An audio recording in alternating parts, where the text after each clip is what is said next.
Buenas noches, bienvenidos a esta nueva emisión de Justiniano.com, Actualidad y Justicia. Hoy vamos a hablar sobre la violencia familiar. Vamos a informarnos de qué se trata este tema, indagando cuáles son sus características, las diferentes fases del proceso y si existen señales que permitan detectar una posible violencia familiar, si hay soluciones posibles y dónde recurrir. Nos acompañan la licenciada Silvia Mesterman, es psicóloga, socióloga, profesora universitaria y escritora científica. También nos acompañan la doctora Leonor Vain, que es abogada, profesora universitaria y escritora científica. Hacemos una breve pausa y enseguida volvemos con ustedes. Gracias.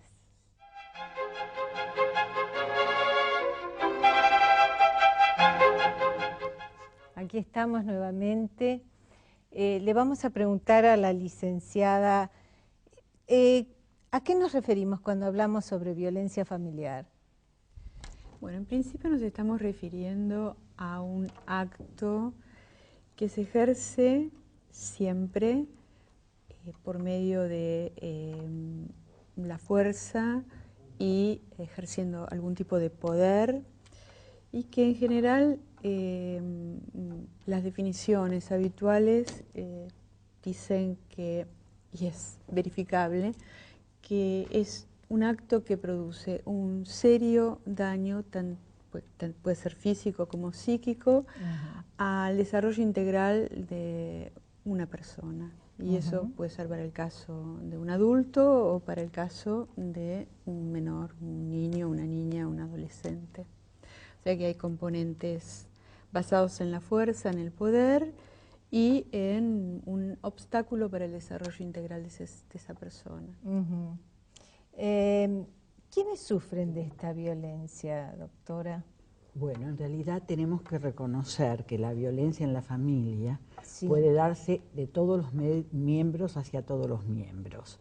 Es decir, se habla de violencia de los hijos hacia los padres, hacia los ancianos, en la pareja entre sí, pero lo que todos tenemos que reconocer, y esto responde a estadísticas de Naciones Unidas y de todos los países que llevan adelante estadísticas serias, que en el mayor parte de los casos, una abrumadora porcentaje que ronda el 70%, son las mujeres las víctimas que reciben la violencia, le siguen los niños y después los otros grupos muy minoritariamente. Que son los ancianos discapacitados. Y también hay algunos hombres que son golpeados, pero podemos estar hablando de un 1%, un porcentaje de esas características.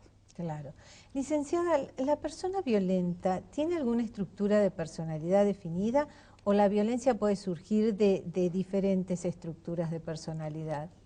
No, puede surgir, en realidad, el concepto de diferentes estructuras, es decir, no se puede calificar ni formular una tipología, pero básicamente hay que entender que la violencia es un fenómeno que está vinculado con una construcción social y cultural, digamos, que no es una problemática que se recibe genéticamente, ni que está... No se hereda. No se hereda, sino que se transmite a través de las generaciones y que tiene una base cultural y social importante, de tal manera que así como está construida puede, por supuesto, deconstruirse con mucha dificultad, pero creo que es importante entender esa diferencia. También está muy sostenida por los mitos, ¿no? La violencia. Sí, por los mitos, por intereses de tipo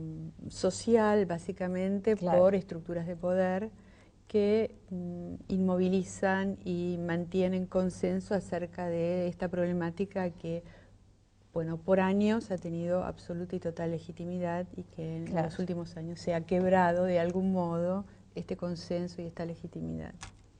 Cuando llegan a consultarla a usted por temas de violencia familiar, ¿existen estos mitos?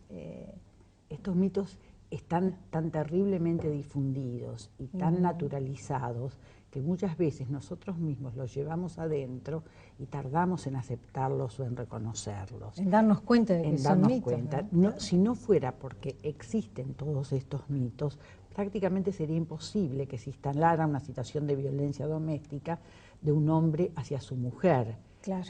Pero el mito de que, bueno, después de todo es su mujer, lo que pasa en casa, de las puertas adentro de una familia o de un matrimonio, no hay que meterse. Exactamente. Y todo ese tipo de mitos, y las personas que sufren esta forma de violencia pierden su propio criterio y se construye una situación de sometimiento tan grande que quien sufre la violencia hace suyos todos los mitos que circulan alrededor del tema.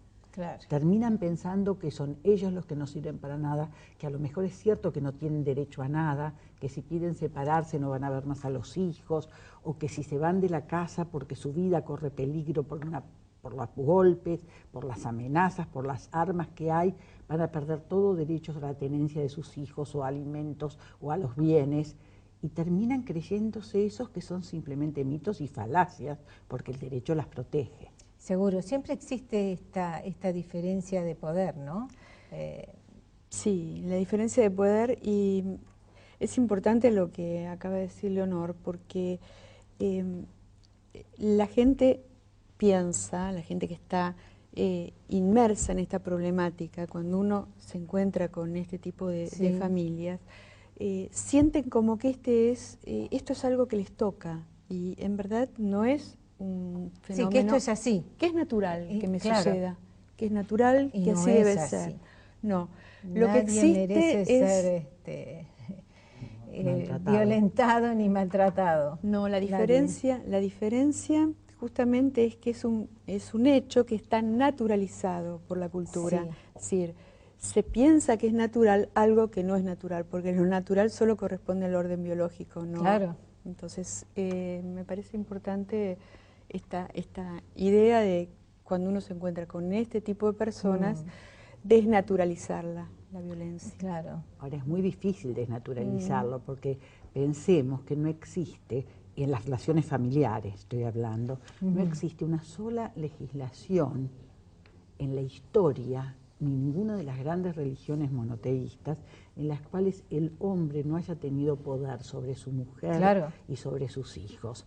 Entonces, esto es un peso muy importante porque las leyes educan, las leyes son referentes, las leyes instalan modelos. No nos olvidemos que hasta históricamente ayer, 1986, 1987, nosotros en la República Argentina teníamos una familia donde la ley le daba más poder al hombre, sí, es cierto, con respecto a la mujer. Y bueno, cierto. Esto tiene un peso muy grande para decir, bueno, después de todo, si tiene más poder, por algo es. Ahora, la violencia en la pareja es una de las modalidades que más se da, ¿no? Dentro de la violencia familiar. ¿Cómo es? ¿Nos podría describir cómo se desarrolla la violencia en la pareja? Sí, en general es una de las modalidades que se dan como una característica y que se pueden describir como un ciclo. Sí.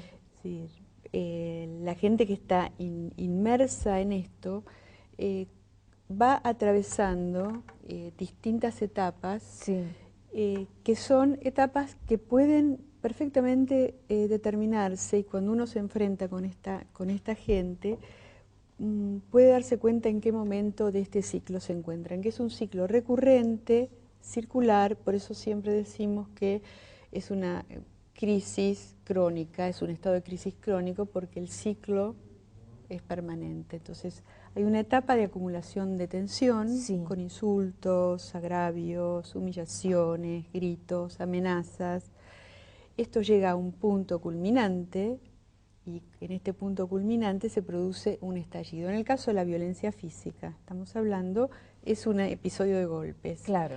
Después de este estallido se produce un periodo de calma, que se llama calma amante, corazones, ¿no? arrepentimiento, y las personas sienten, sobre todo en el caso de las mujeres, sienten que este es el verdadero hombre, no aquel que me insultaba, no aquel que me golpeó. Y ahí viene el perdón. Y ahí viene el perdón hasta que algo pasa y nuevamente este ciclo empieza a funcionar. Y a medida que la relación de pareja se instala con más frecuencia y se alarga en el tiempo, estos ciclos se acortan. Se acortan, claro. Porque hay una cuestión importantísima a transmitir y es que la violencia comienza en el noviazgo. Comienza desde el inicio de una relación, no es que comienza cuando nacen los hijos, no, siempre hay un episodio.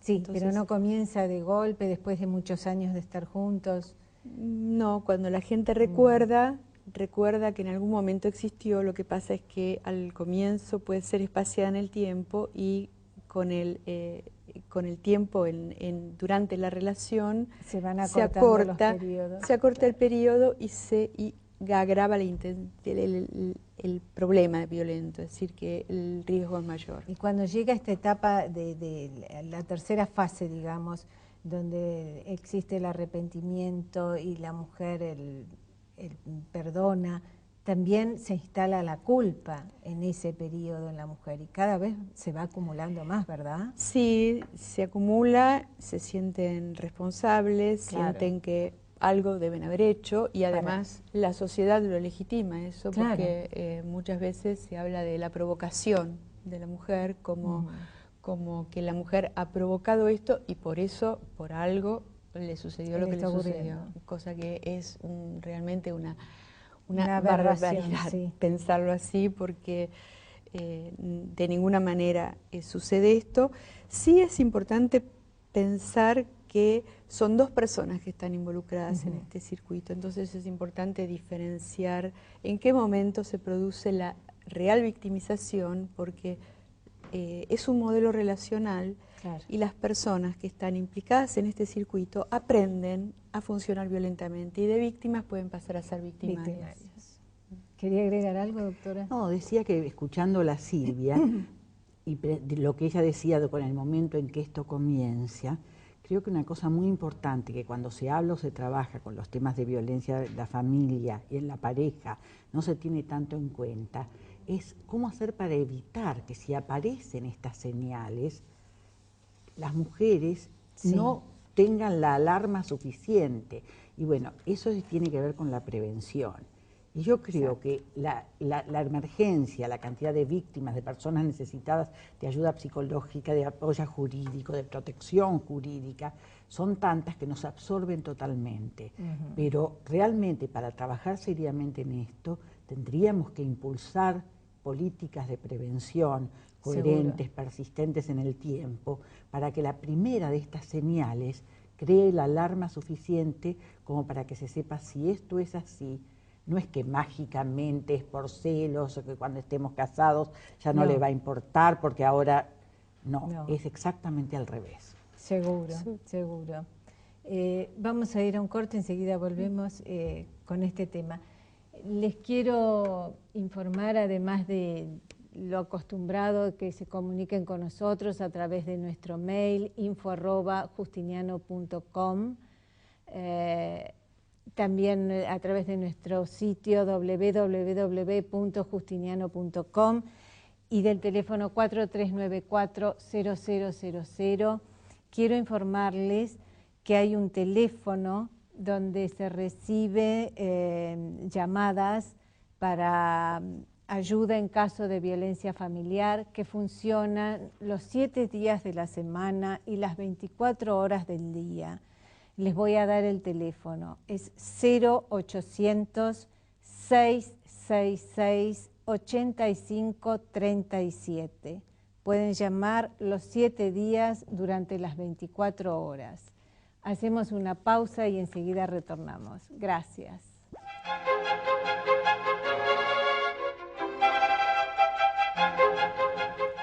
Aquí estamos nuevamente.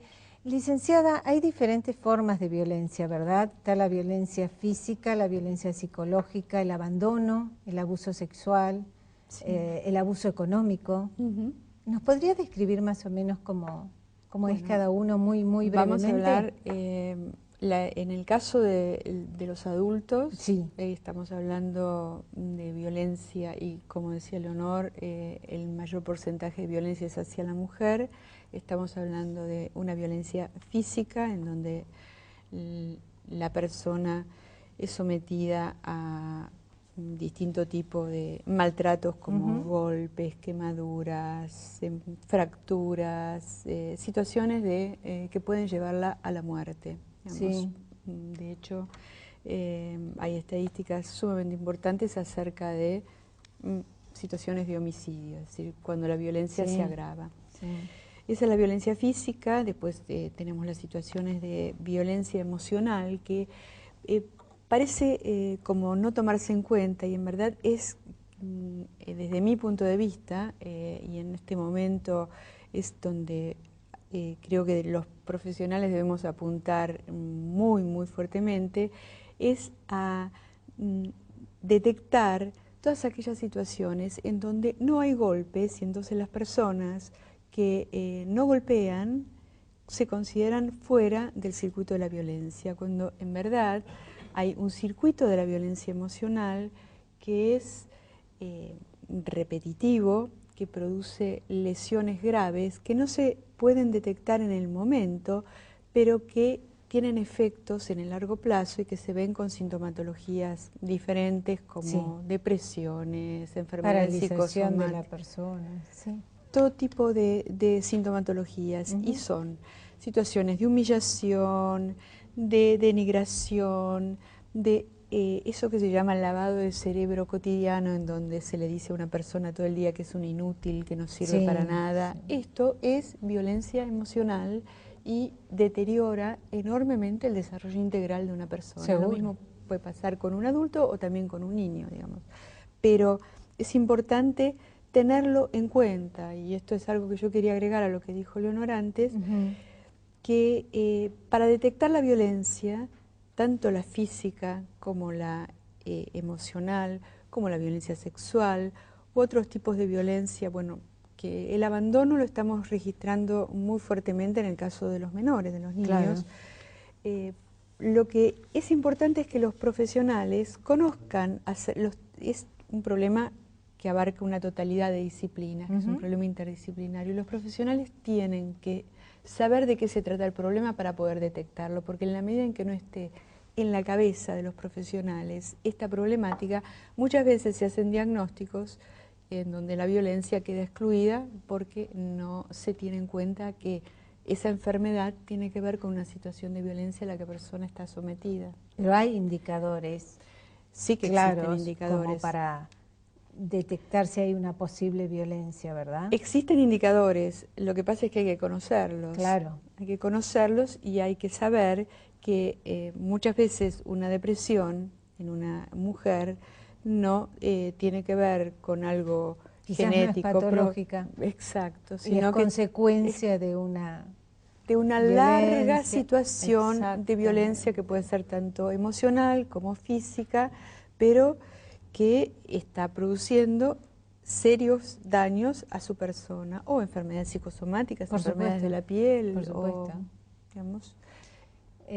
Doctora, por supuesto que hay leyes que protegen a las víctimas de violencia, ¿no? Así es, sí. En realidad tenemos, los hechos de violencia pueden constituir, por un lado, en sí mismos delitos que serán investigados, pero generalmente es muy difícil de probar porque la mayor parte de los hechos de violencia suceden en el ámbito, en la familia suceden en el ámbito de lo privado. Claro.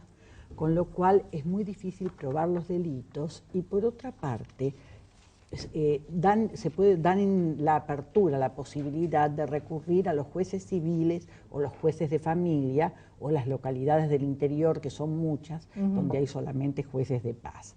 Pero en general los lugares donde hay juzgados de familia tienen equipos interdisciplinarios, tienen psicólogos, tienen asistentes sociales que colaboran con la justicia y que trabajan en conjunto, que hay códigos que ya manejan en común. Ahora, las leyes que protegen estas situaciones son, por un lado, las leyes de violencia doméstica. Una de las primeras es la que se dictó en la ciudad de Buenos Aires en diciembre de 1994, que es una ley que rige solamente en la Ciudad de Buenos Aires, pero que invitó a las provincias a dictar leyes semejantes. En este momento en todas las provincias hay leyes de violencia doméstica que tienen una dinámica distinta de un procedimiento común, donde el juez puede dictar rápidamente una medida precautoria para interrumpir la violencia y el peligro, sin entrar en hacer una investigación profunda que quedará para otro tipo de procedimiento. Ok, ahora lo más importante es, ¿dónde puede recurrir una persona que está sufriendo violencia doméstica, familiar o de cualquier tipo en realidad? Bueno, ¿no? la denuncia puede hacerla directamente en el juzgado civil o en el juzgado de familia o en el juzgado de paz. No necesita ni siquiera abogado para ir a hacer esa denuncia. No necesita de abogado, no necesita. Va la persona misma a hacer la denuncia. Va y hace la denuncia y entonces, si corresponde, toma intervención el defensor o el asesor de menores y ya va a ser orientada o a que se busque un abogado si tiene recursos o si no le van a proporcionar un defensor, va a saber que tiene leyes que la protegen, que para los casos que no están comprendidos dentro de la ley de violencia, también para los matrimonios legalmente constituidos existe una norma del Código Civil, que es el artículo 231, que también autoriza al juez a dictar medidas precautorias en los casos de violencia doméstica. Porque estas leyes no tienen por objeto perseguir a una persona y ponerle el título "es un violento", sino son protectoras de los que pueden estar en peligro, porque no hay que olvidarse que la mayor cantidad de mujeres asesinadas lo son o por sus cónyuges o excónyuges o parejas o exparejas. Ok. Les agradezco muchísimo. Lamentablemente se nos acabó el tiempo. A ustedes también les agradezco muchísimo que nos hayan acompañado. Recuerden comunicarse con nosotros a través de nuestro mail info@justiniano.com, visitar nuestro sitio www.justiniano.com, al teléfono 4394-0000 y recuerden que durante los 7 días de la semana y las 24 horas del día se pueden comunicar al teléfono 0800 666 8537, 0800 666 8537. Muchas gracias por habernos acompañado. Nos vemos el próximo viernes, Dios mediante. Hasta luego.